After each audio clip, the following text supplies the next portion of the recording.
9వ అధ్యాయము, అపోస్తుల కార్యాలు 9వ అధ్యాయము 31వ వచనం దయచూద్దాం.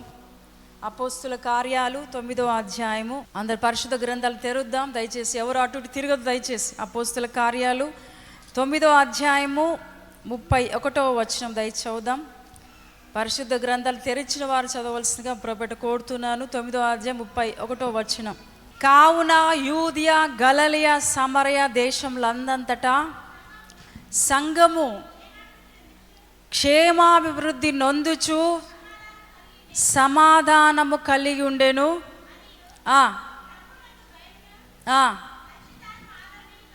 పరిశుద్ధాత్మ ఆదరణయు కలిగి నడుచుకొనుచు విస్తరించుచుండెను. హల్లెలూయా. సంఘంతో ఇక్కడ అపోస్తలుడైన పౌలు రాస్తున్నాడు, నిజంగా సంఘము క్షేమాభివృద్ధి కలిగి ఉండాలి.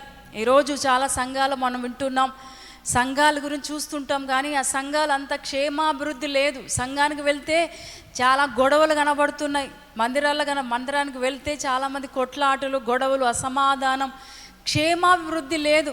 హల్లెలూయా. అయితే ఇక్కడ అపోస్తలుడైన పౌలు రాస్తున్నాడు, కావున యూదియా, గలిలయ, సమరయ దేశములందంతటా సంఘము క్షేమాభివృద్ధి నొందుచు సమాధానము కలిగి ఉండెను. హల్లెలూయా. ఇక్కడ పౌలు రాస్తున్నాడు, యూదియా, గలిలయ, సమరయ దేశంలో అంతటా సంఘం ఎట్లుందంట? క్షేమాభివృద్ధితో ఉంది. వారి సంఘం అంతా సమాధానంతో ఉంది. ఈరోజు ప్రియ దేవుని బిడ్డ, ప్రియ సోదరి, ప్రభు మనతో మాట్లాడుతున్నాడు, మన సంఘం ఏ విధంగా ఉంది? హల్లెలూయా. మన సంఘము క్షేమాభివృద్ధి కలిగి ఉండాలంటే, సమాధానంతో ఉండాలంటే మనం ఎట్లుండాలో తెలుసా? దేవునికి ఇష్టమైన బిడలుగా ఉండాలి.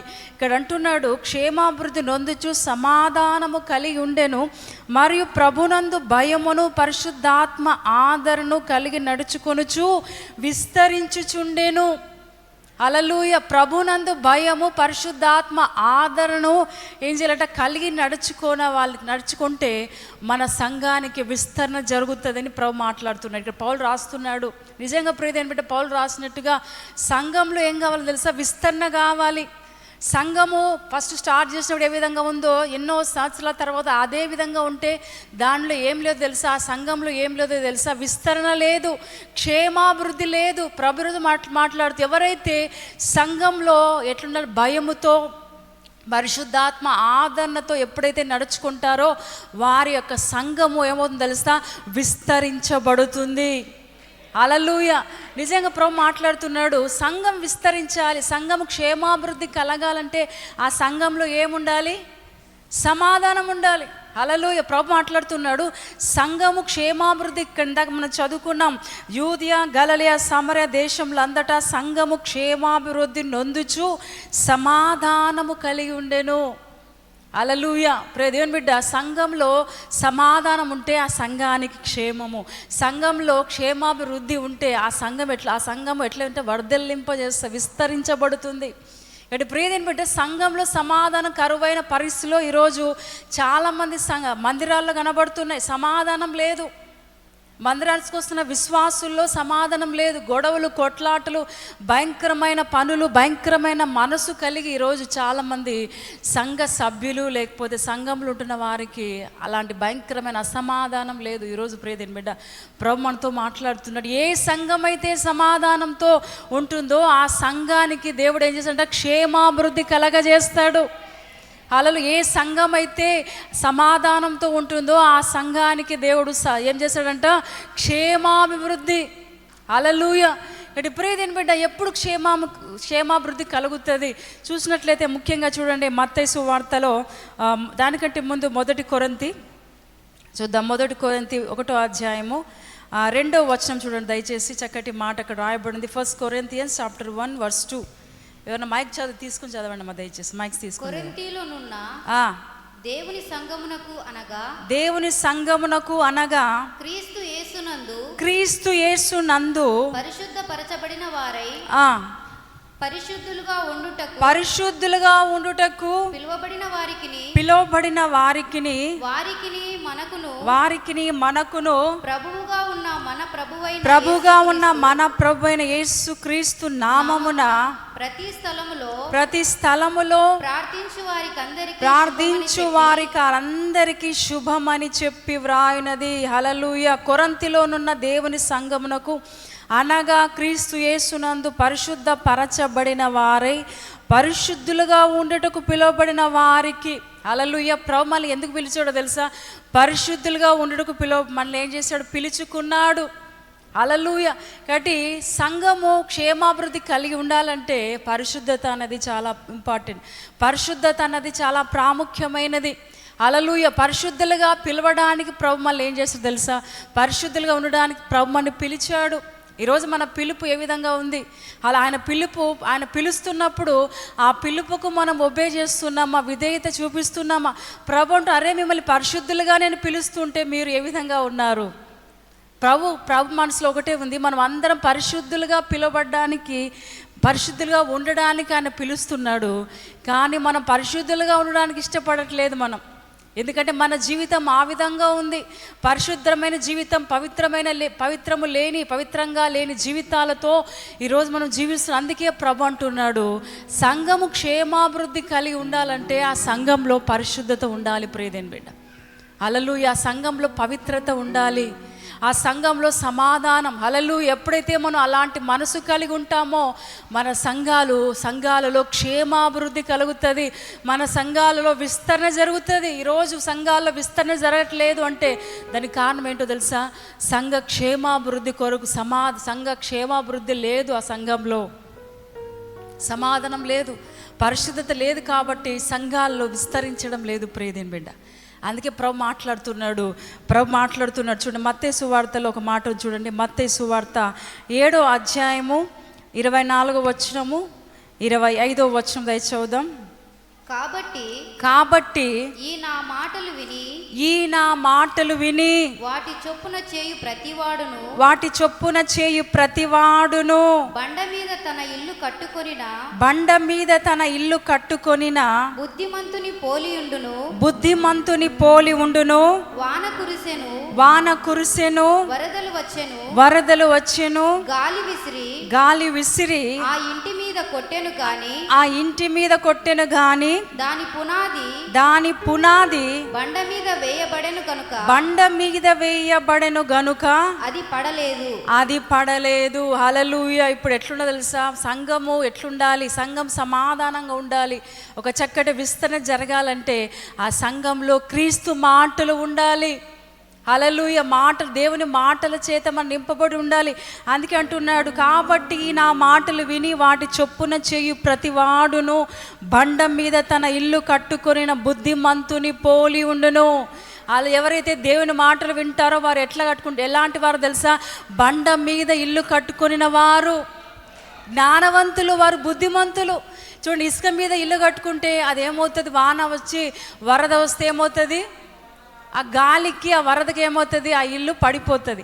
అది ఎవరైతే బండ మీద ఇల్లు కట్టుకుంటారో వారి మీదికి, లేకపోతే ఆ ఇంటి మీదకి ఎంత గాలి వచ్చినా, ఎంత వరదలు వచ్చినా, ఎంత భయంకరమైన లాజర్లు వచ్చినా ఆ ఇల్లు ఏం కాదు, పడిపోదు. సేమ్ అదే విధంగా ప్రభు అంటున్నాడు, నువ్వు క్రీస్తు మాటలు వింటే, క్రీస్తు మాటలు, దేవుని మాటలు ఎప్పుడైతే వింటావో నీవు బండ మీద ఇల్లు కట్టిన బుద్ధిమంతుని పోలి ఉంటావు. చప్పట్లు కొడుతూ ప్రభుని గణపరుద్దాం. హల్లెలూయా. ఇక్కడ అంటున్నాడు 25వ వచనంలో, వాన కురిసెను, వరదలు వచ్చెను, గాలి విసిరి ఆ ఇంటి మీద కొట్టెను గాని దాని పునాది బండ మీద వేయబడను గనుక అది పడలేదు. హల్లెలూయా. ఎంత అద్భుతమైన విషయం! నువ్వు దేని మీద ఇల్లు కట్టుకున్నావు తెలుసా? బండ మీద ఇల్లు కట్టుకున్నావు. బండ ఎవరో తెలుసా? క్రీస్తు. హల్లెలూయా. ఆయన మాటలు ఎప్పుడైతే నువ్వు హృదయంలో భద్రపరుచుకుంటావో నీవు బుద్ధిమంతుడవు, నీవు జ్ఞానవంతుడవు. అలా ఈరోజు చాలామందికి జ్ఞానం లేదు, బుద్ధి లేదు. అందరు చాలామంది ఎట్లున్నారో తెలుసా? ఈ రోజుల్లో, ఈ చివరి దినాలు ఎట్లున్నారో తెలుసా? జ్ఞానం లేక, బుద్ధి లేక, ఈరోజు పరలోక జ్ఞానం లేక చాలామంది ఇసుక మీద ఇల్లు కట్టిన వారిగా ఈరోజు చాలామంది ఉన్నారు. కొన్ని సమస్యలు రాగానే వారు ఏమవుతారు? నిలబడలేరు. హల్లెలూయా. కొన్ని ప్రాబ్లమ్స్ వచ్చినాయి, కొన్ని రోగం వస్తే, కొంత బలహీనత వస్తే వాటికి భయపడి పడిపోతారు, దేవుని విడిచి వెళ్ళిపోతారు. ఎవరైతే బుద్ధిమంతుల్లాగా బండ మీద ఇల్లు కట్టుకుంటారో, క్రీస్తు మీద వారి ఇంటికి ఇల్లు కట్టుకుంటారో, వారి ఇల్లు ఎన్ని శ్రమలు వచ్చినా, ఎన్ని బాధలు వచ్చినా, ఎంత గాలి వచ్చినా, వాన వచ్చినా ఆ ఇల్లు ఏంగా తెలుసా, పడిపోదు. ఏ సమస్యలకు నువ్వు జడియవు, ఏ ఇబ్బందులకు నువ్వు ఏంగా వీక్ కావు. కొన్నిసార్లు మన సమస్యలు వస్తే బలహీనం అవుతుంటాం, వీక్ అవుతుంటాం. నిజమేనా? చాలామంది జీవితాలు కొంత బలహీనత వస్తే ఏమవుతుంటావు, దేవుని విడిచిపెట్టి వెళ్ళిపోతుంటారు. కొన్ని సమస్యలు వస్తే, అమ్మో ఈ సమస్య నేను జయించలేను, ఈ సమస్యలు నేను ఎదిరించలేను, ఈ సమస్యలు నేను, ఈ భయంకరమైన శ్రమలు నేను ఓర్చుకోలేను. ఆ సమస్యలు శ్రమలు వచ్చినప్పుడు పడిపోయే పరిస్థితులు చాలామంది ఉన్నారు. హల్లెలూయా. తుఫాన్ లాంటి సమస్యలు లేకపోతే బాధలు ఇలాంటివి వచ్చినప్పుడు ఆ తుఫానుకు, ఆ భయంకరమైన సమస్యలకు తట్టుకోలేక ఈరోజు చాలామంది పడిపోయిన పరిస్థితిలో ఉన్నారు. ప్రియర్, ఎప్పుడైతే నువ్వు క్రీస్తు ఆయన మీద ఇల్లు కట్టుకుంటావో, బండ మీద ఇల్లు కట్టుకుంటావో, నీవు బుద్ధిమంతుడవు. నీ పునాది ఎక్కడుంది? నీ పునాది ఎక్కడుంది? బండ మీద ఉంది, ఇసుక మీద కాదు. కాబట్టి బండ మీద నీ పునాది ఉంది కాబట్టి నువ్వేం కావు, దేనికి భయపడవు, దేనికి నువ్వు జడియవు. ఏ ప్రాబ్లమ్స్ వచ్చినా, ఎన్ని కష్టాలు వచ్చినా, ఎన్ని బాధలు వచ్చినా, ఎన్ని సాతాను అపవాదిని మీద వాడు వచ్చినా వాడు నిన్ను ఏమీ చేయలేడు. ఎందుకంటే నీవు బండ మీద ఇల్లు కట్టుకున్నావు. క్రీస్తు మాటల చేత, ఆయన మాటల చేత నింపబడి ఉన్న హృదయం అంతా ఆయన మాటల చేత నింపబడి ఉన్నా కాబట్టి ఏ అపవాది, ఏ శక్తి నిన్నేమీ చేయలేదు. హల్లెలూయా. ఇక్కడ దేవునికి మహిమ కలుగును గాక. ఈ సంఘము క్షేమాభివృద్ధి లేకపోతే సమాధానంతో ఉండాలంటే మనం ఎట్లుండో తెలుసా, సంఘంలో ఉన్న ప్రతి వారు, సంఘంలో ఉన్న ప్రతి బిడ్డ ఎట్లుండో తెలుసా, దేవుని మాటల చేత నింపబడి ఉండాలి. దేవుని మాటలు, క్రీస్తు మాటలు మనలో ఉంటే మనం దేనికి భయపడం, మనలో అసమాధానం ఉండదు. ఎంతమంది ఎన్ని మాటలు అన్నా వాటికి భయపడవు. అలలు ఎంతమంది మీకు దండెత్తి వచ్చినా వాటికి నువ్వేం కావు, లోనైపోవు, నువ్వు భయపడవు, జడియవు. ఎందుకంటే క్రీస్తు మాటలు, దేవుని మాటలు, పరలోకం నుంచి వచ్చే మాటలు నీ హృదయంలో ఉన్నాయి కాబట్టి నువ్వు ఆ మాటలకు భయపడవు. చప్పట్లు కొడుతూ ప్రభుని కనపరుద్దాం. ఎవరైతే బండ మీద ఇల్లు కట్టుకుంటారో వారు బుద్ధిమంతులు. హల్లెలూయా. బండ మీద ఎవరైతే ఇల్లు కట్టుకుంటారో వారు ఎవరంట, బుద్ధిమంతులు. కాబట్టి ప్రభు ఈరోజు ప్రశ్నిస్తున్నాడు, ప్రభు అడుగుతున్నాడు, నువ్వు దేని మీద నువ్వు ఇల్లు కట్టుకున్నావు? హల్లెలూయా. ప్రభు అడుగుతున్నాడు, నువ్వు బండ మీద ఇల్లు కట్టుకుంటే నువ్వు రాలవు, బుద్ధిమంతుడవు. వాన వచ్చినా, తుఫాను లాంటి గాలులు వచ్చినా వాటికి నువ్వు జడియవు. ప్రియదేని బిడ్డ. రెండోదిగా మనం చూసినట్లయితే చూద్దాం. ఎఫెసీయులకు రాసిన పత్రిక 2వ అధ్యాయం 22వ వచనం. Ephesians chapter 2 verse 22. ఎఫెసీయులకు రాసిన పత్రిక 2వ అధ్యాయము 22వ మాట చూడండి, దయచేసి చదువుదాం.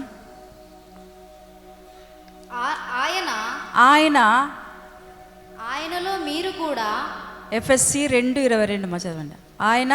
ఆయనలో మీరు కూడా ఆత్మ మూలముగా దేవునికి నివాస స్థలమై ఉండుటకు కట్టబడుచున్నారు. ఆయనలో మీరు కూడా ఆత్మ మూలముగా దేవునికి నివాస స్థలమై ఉండుటకు కట్టబడుచున్నారు. దేవునికి నివాస స్థలముగా ఉండులాగున మనం ఏం కావాలంట, కట్టబడాలి. హల్లెలూయా. దేవుని నివాస స్థలంగా ఉండడానికి మనం ఏం కావాలి, కట్టబడాలి. ప్రభు ఈరోజు మనతో మాట్లాడుతున్న ప్రియదేని, మనం ఎక్కడ కట్టబడ్డ నివాస స్థలం ఏ విధంగా ఉంది? హల్లెలూయా. నీ హృదయం ఏ విధంగా, నివాస స్థలం అంటే మన ఇల్లు. హల్లెలూయా. అయితే మన ఇంట్లో దేవుడు నివసించాలి. అలాగే మన హృదయం అనే ఆలయం, ఇది ఏంటి? హృదయము దేవుని యొక్క ఆలయం. ఎందుకంటే దేవుడు నివసిస్తున్న ప్రాంతం. కాబట్టి ఈ నివాస స్థలంలో, మన హృదయంలో ఆయన ఏం కావాలి, నివసించాలి. ఆ విధంగా మన నివాస స్థలాలను కట్టుకోవాలి. హల్లెలూయా. ఈరోజు మన హృదయాల్లో దేవుడు ఉండడు. ఈరోజు మనం గమనిస్తే అందరి దగ్గరికి వెళ్తే నీ హృదయంలో ఎవరున్నారంటే ఒక పేరు చెప్తారు, నీ హృదయంలో ఎవరున్నారంటే ఇంకో పేరు చెప్తారు. యవనస్తులు, ముఖ్యంగా యవనస్తుల దగ్గరికి వెళ్తే అడిగితే నీ హృదయంలో ఎవరున్నారంటే, నా హృదయం నిండా ఆమె ఉంది, నా హృదయం ఉంటే వారే ఉన్నారు, ఆయనే ఉన్నాడని ఏం చేస్తారు అంటే, దేవుడు లేడు. వారి హృదయంలో ఎవరున్నారో తెలుసా? ఈ లోక సంబంధమైన వాటన్నీ కూడా, ఈ లోక సంబంధమైనవన్నీ కూడా హృదయంలో పెట్టుకుంటారు. కానీ దేవుడు మాత్రం ఉండడు ప్రియదేని బిడ్డ. అయితే ప్రభు అంటున్నాడు ఉదయకాల సమయంలో, నీ హృదయంలో ఎవరు నివసిస్తున్నారు? నువ్వు దేవునికి నివాస స్థలంగా ఏ విధంగా ఉన్నావు? ఏ విధంగా కట్టబడుతున్నావు? ఏ విధంగా నివాస స్థలాన్ని దేవుని కట్టుతున్నావు ప్రియదేని బిడ్డ? ప్రభు ఈరోజు అడుగుతున్నాడు, నువ్వు ఎట్లున్నా తెలుసా? నీ హృదయంలో దేవుడు మాత్రమే నివసించాలి. హల్లెలూయా. ఎవరు నివసించాలి? దేవుడు మాత్రమే నివసించాలి. దేవుడు తప్ప ఇంకెవరైనా నివసించినా వారి నివాస స్థలాలు ఏమవుతుందో తెలుసా? పడిపోతాయి, కాల్చబడతాయి. అది దేనికి ఉపయోగపడదు. హల్లెలూయా. కాబట్టి మన హృదయములో దేవుని ఏం చేయాలి? నివసించాలి. దేవుడు నివసించాలి. ఆయన రావాలంటే మన హృదయం ఎట్లుండాలి? నీట్గా ఉండాలి. కొంతమంది ఇంటికి వెళ్తాం మనం. ఇంటికి వెళ్తే భయంకరంగా ఇల్లంతా అటు చేత్తా ఇటు చేత్తా, ఎక్కడంటే అక్కడ బట్టలు రకరకాల ఉంటే ఆ ఇంట్లో వెళ్ళడానికి, ఆ ఇంట్లో ఉండడానికి ఇష్టపడమా? ఇల్లు నీట్గా పెట్టుకుంటే ఎంతసేపైనా కూర్చుంటాం. అలా శుభ్రంగా పెట్టుకుంటే ఎంతసేపైనా కూర్చుంటాం. సేమ్ అదేవిధంగా మన హృదయంలో ఏ అపవిత్రత, ఏ అపరిశుద్ధత లేని పవిత్రంగా ఎప్పుడైతే మనం పెట్టుకుంటాం మన హృదయాన్ని, దేవుడు ఆయన నివసించడానికి ఆయన సిద్ధంగా ఉన్నాడు. ఆయన నివసిస్తాడు. మన హృదయం అంతా పాపంతో చీకటి నింపబడితే ప్రభు మనలో నివసించాడు ప్రియదేని బిడ్డ. మన హృదయం అంతా పాపంతో లేకపోతే భయంకరమైన ఆ చీకటితో నింపబడి ఉంటే మన హృదయంలోకి ఏసే రాడు. నీ హృదయం అంతా ఎట్లుంటో తెలుసా? పరిశుద్ధంగా ఉండాలి, పవిత్రంగా ఉండాలి. దేవునికి ఇష్టానుసారంగా ఎప్పుడైతే జీవిస్తావో దేవుడు నిజంగా నీ హృదయంలో ఆయన నివసిస్తాడు. దేవునికి మనం నివాస స్థలం కట్టేవారిగా ఉంటాం. ఎంత అద్భుతమైన విషయం! ఆ రోజుల్లో సొలొమోను ఏం చేశాడు? దేవుని మందిరాన్ని కట్టాడు. అలలు ఎందుకు? దేవుడు దావీదుకి ఆలోచన వచ్చింది, అయ్యా మా అందరికి ఇల్లులు ఉన్నాయి కానీ మీకు ఇల్లు లేదు, మీరు గుడారం నివసిస్తున్నారు కాబట్టి మీకు ఒక మంచి మందిరం కట్టాలి అనుకున్నాడు దావీదు. కానీ మందిరం కట్టలేకపోయాడు. ఎందుకంటే దావీదు చేతులు ఎట్లా నింపబడ్డాయి? రక్తం చేత నింపబడ్డాయి. ఎన్నో యుద్ధాలు చేశాడు దావీదు. అయితే దావీదు కడుపులో నుంచి వచ్చిన సొలొమోను ఏం చేశాడు? మందిరాన్ని కట్టాడు. చప్పట్లు కొడుతూ ప్రభుని కనపరుద్దాం. ఆయన నివసించే ఆ మందిరాన్ని సొలొమోను కట్టి ఎంత అద్భుతమైన విషయం. ప్రతిరోజు మనం కూడా కట్టాలి. హల్లెలూయా. మనం కూడా ఆయనకు దేవునికి నివాస స్థలం, దేవునికి మన నివాసాన్ని ఏర్పరిచే బిడ్డలుగా మనం ఉండాలి ప్రియదేని బిడ్డ. హల్లెలూయా. మందిరం అంటే గోడలు లేకపోతే స్లాబ్ ఇవే కాదు.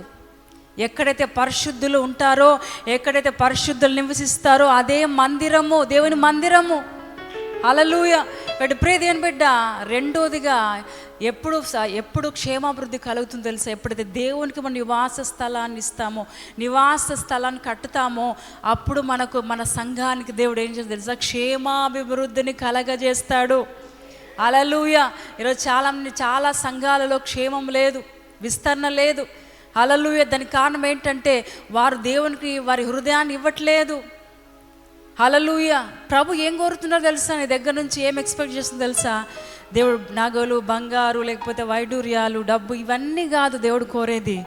నీ హృదయాన్ని కోరుతున్నాడు ప్రియదేని బిడ్డ. మన హృదయాలు కోరుతున్నాడు. పాప రోత జీవితాన్ని, హృదయాన్ని ప్రభు కోరుతున్నాడు. హల్లెలూయా. మనలో నివసించడానికి ఆయన సిద్ధంగా ఉన్నాడు ప్రియదేని బిడ్డ.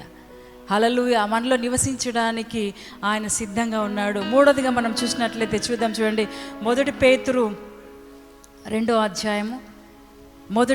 పేతురు రాసిన మొదటి పత్రిక 2వ అధ్యాయము 5వ వచనం దయచేసి చదువుదాం. 1 Peter chapter 2 verse 5. యేసుక్రీస్తు ద్వారా దేవునికి అనుకూలమగు ఆత్మ సంబంధమైన బలులను అర్పించుటకు పరిశుద్ధ యాజకులుగా ఉండునట్లు మీరును సజీవమైన రాళ్ల వలె నుండి ఆత్మ సంబంధమైన మందిరముగా కట్టబడుచున్నారు. చప్పట్లు కొడుతూ దేవుని మహింపరుద్దాం. హల్లెలూయా. ఆత్మ సంబంధమైన మందిరంగా కట్టబడాలి. హల్లెలూయా. ఇక్కడ చక్కటి మాట రాసుకుంటున్నారు చూడండి. యేసుక్రీస్తు ద్వారా దేవునికి అనుకూలమగులు ఆత్మ సంబంధమైన బలులు అర్పించుటకు పరిశుద్ధ యాజకులుగా ఉండునట్లు మీరును సజీవమైన రాళ్ళ వలె నుండి ఆత్మ సంబంధమైన మందిరంగా కట్టబడుచున్నారు. అలలు ఆత్మ సంబంధమైన జీవితాలు మనం జీవించాలి. ఆత్మ సంబంధముగా అంట దేవుడు మళ్ళందరినీ పిలుస్తున్నాడు, కట్టబడాలి అంటున్నాడు. హల్లెలూయా.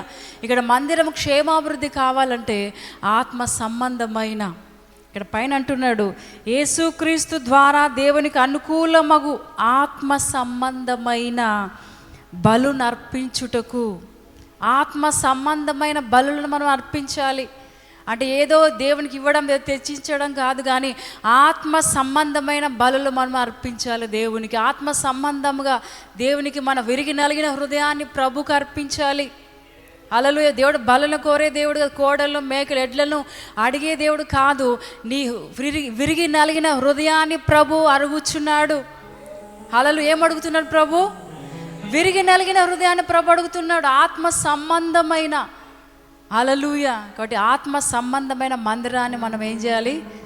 కట్టాలి. అందుకే అంటున్నాడు అనుకూలమగు ఆత్మ సంబంధమైన బలు అర్పించుటకు పరిశుద్ధ యాజకులుగా ఉండునట్లు మీరును సజీవమైన రాళ్ళ వలె నుండి ఆత్మ సంబంధమైన మందిరముగా కట్టబడుచున్నారు. హల్లెలూయా. కింద అంటున్నాడు ఏలైనగా ఇదిగో నేను ముఖ్యమును ఏర్పరచబడినది అమూల్యమునకు మూల రాతిని సియోన్లో స్థాపించుచున్నాను.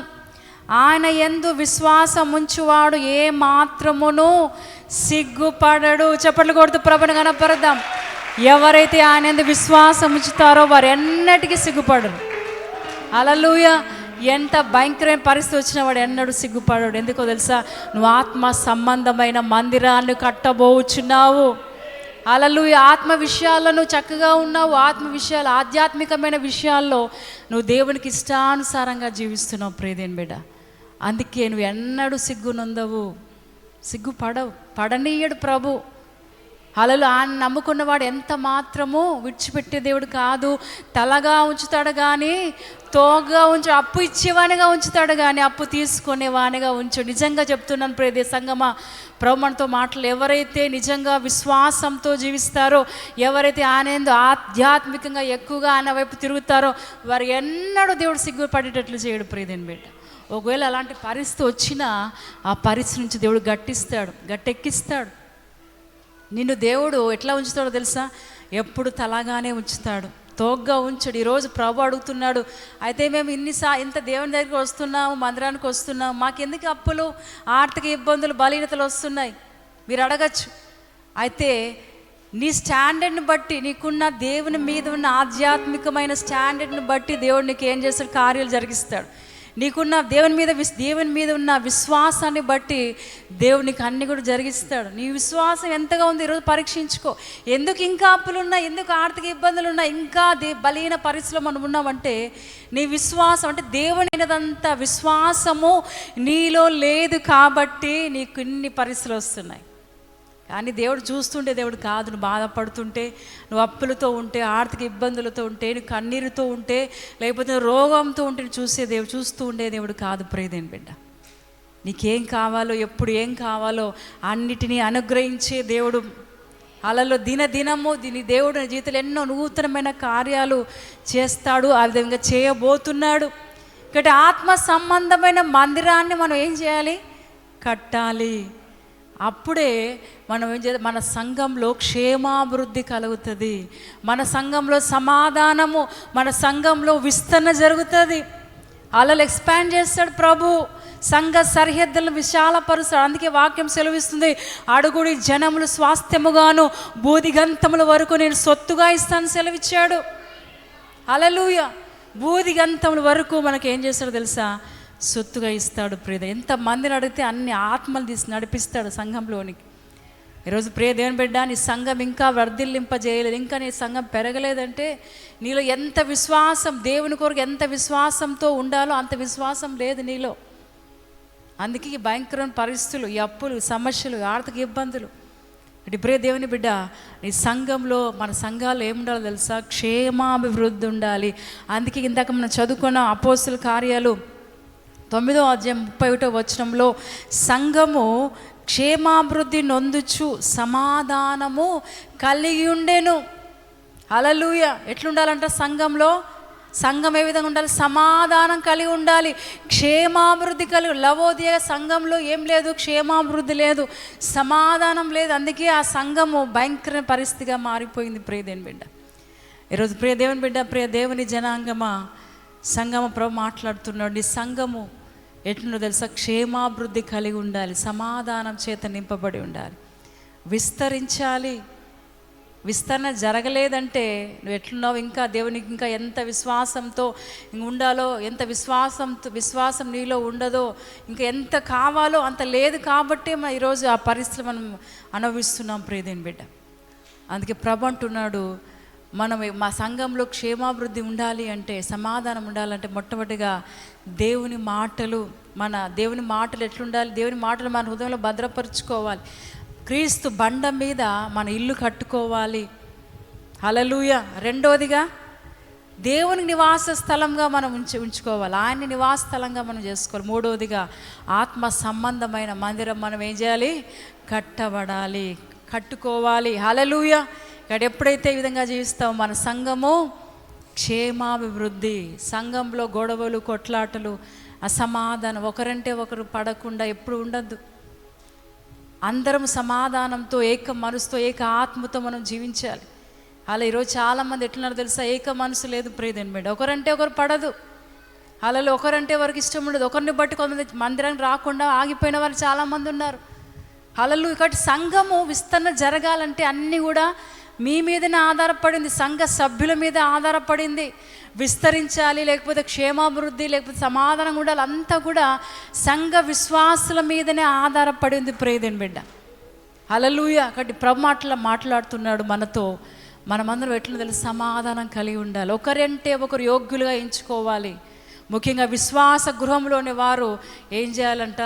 వారికి మేలు చేయాలి. హల్లెలూయా. వారికి ఏం అవసరం మనం వారికి సాయం చేయాలి.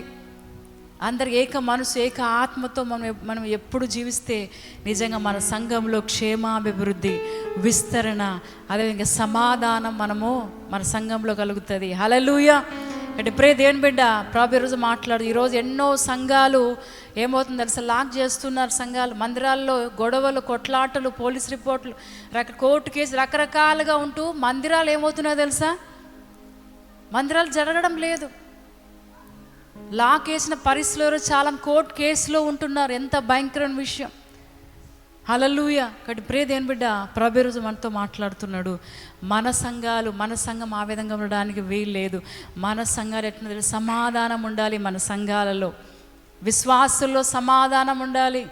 హల్లెలూయా. ఒకరికంటే ఒకరు యోగ్యులుగా ఎంచుకొని దేవునియందు భయము, భక్తితో క్రమమైన జీవితం ఎప్పుడైతే జీవిస్తామో, దేవుడు చక్కటి కృపను దేవుడు మనకు చక్కటి జీవితాన్ని, ఆశీర్వాదకరమైన జీవితాన్ని ప్రభు మనకు అనుగ్రహిస్తాడు. మన సంఘంలో క్షేమాభివృద్ధి, సమాధానము, విస్తరణ జరగాలంటే మనం క్రీస్తు మాటల చేత నింపబడాలి. మన హృదయం అంతా ఆయన మాటల చేత నింపబడాలి.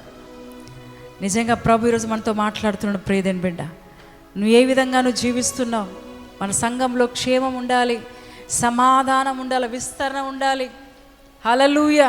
ఎప్పుడు ఉంటే క్రీస్తు మాటలు, దేవుని మాటలు మన హృదయంలో ఉన్నప్పుడు ఆత్మ సంబంధమైన, లేకపోతే ఆయన నివాస స్థలాలుగా మనం పెట్టుకోవాలి, ఆయన్ని నివాస స్థలంగా ఉంచుకోవాలి. మూడోదిగా ఆత్మ సంబంధమైన మందిరము కట్టుకోవాలి. ఎవరైతే ఈ విధంగా జీవిస్తారో వారి యొక్క సంఘాలని దేవుడు అభివృద్ధి పరుస్తాడు. ప్రియదేని బిడ్డ, వారి సంఘ సరిహద్దులు విశాలపరుస్తాడు. అనేక మంది, అనేక జన సమూహం, అనేక ఆత్మలు పట్టబడతాయి. అనేకమైన నశించిపోతున్న ఆత్మల మందిరంలోకి నడిపిస్తాడు ప్రియదేండు ఆయన. కాబట్టి అనేకమైన ఆత్మలు, నశించిపోతున్న ఆత్మలు మందిరంలోకి రావాలంటే దేవునికి ఒక బాధ్యతను అప్పగించున్నాడు. నువ్వు వెళ్ళి వాళ్ళకి చెప్పు ప్రియదేని బిడ్డ. ఎప్పుడైతే సువార్తను ప్రకటిస్తావో నిజంగా వారిని సువార్తని మాటలు విని, దేవుని మాటలు విని వారిని మందిరంలోనికి పరిగెట్టుకుంటూ వస్తారు. అనేక ఆత్మలు సంపాదించే బిడ్డగా నువ్వు తయారవుతావు.